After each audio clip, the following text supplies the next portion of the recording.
तारीख 24 नवंबर 1971 एक American airlines का जहाज पोर्टलैंड से सिएटल तक उड़ान भरता है। सब कुछ नॉर्मल था, लेकिन उस फ्लाइट में एक ऐसा मुसाफिर बैठा था जो इतिहास का सबसे बड़ा अनसुलझा रहस्य बनने वाला था। D.B. Cooper hijacked a plane. Hijacker D.B. Cooper. D.B. Cooper. D.B. Cooper.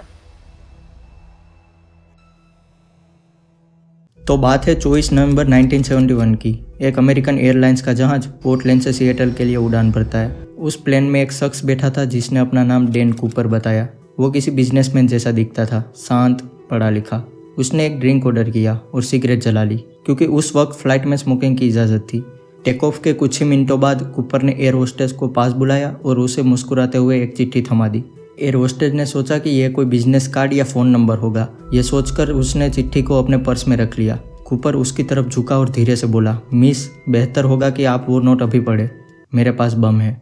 इस वाक्य को सुनकर मानो एयर होस्टेस के पैरों तले जमीन खिसक गई। उसने कांपते हाथों से कूपर के बराबर में बैठने की हिम्मत जुटाई। कूपर ने अपना ब्रीफकेस खोला। अंदर लाल रंग की तारें और एक डेटोनेटर था। जहाज हाईजैक हो चुका था, लेकिन डैन कूपर की मांगे अजीब थी। उसे कोई राजनीतिक बयान नहीं देना था। उसे चाहिए थे $2 लाख कैश, वो भी $20 के नोटों में, 2 पैराशूट और सिएटल एयरपोर्ट पर फ्यूल भरने के लिए एक रिफ्यूलिंग ट्रक। यह अमेरिका के इतिहास में फिरौती के लिए किया गया पहला प्लेन हाईजैक था। FBI के पास कोई चारा नहीं था, तो उन्होंने फैसला किया कि हाईजैकर्स की सारे मांगे पूरी की जाए। शाम के 5:45 पर जहाज सिएटल में लैंड हुआ। वादे के मुताबिक कूपर को पैसे से भरा बैग और पैराशूट दिए गए, और फिर कूपर ने कुछ ऐसा किया जिसकी उम्मीद नहीं थी। उसने सभी 35 मुसाफिरों और 2 क्रू मेंबर्स को सही सलामत जहाज से उतार दिया। कूपर कोई कातिल नहीं था, वो एक शातिर चोर था। उसने पायलटों और 2 फ्लाइट अटेंडेंट को बंधक बनाए रखा और ऑर्डर दिया, जहाज को दोबारा उड़ाओ मेक्सिको सिटी की तरफ। रात हो चुकी थी, जहाज एक बार फिर हवा में था। तभी कूपर ने पायलट को कुछ खास और बहुत अजीब इंस्ट्रक्शन दिए। जहाज को 10,000 फीट से नीचे रखो, स्पीड 320 किलोमीटर प्रति घंटा से कम रखो, और सबसे अजीब, जहाज के पिछले दरवाजे को खुला रखो।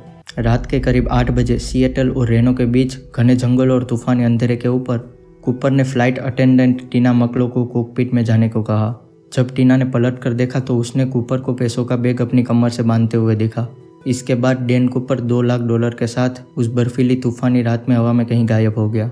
जब जहाज रेनो में लैंड हुआ तो वहाँ न कूपर था न पैसे।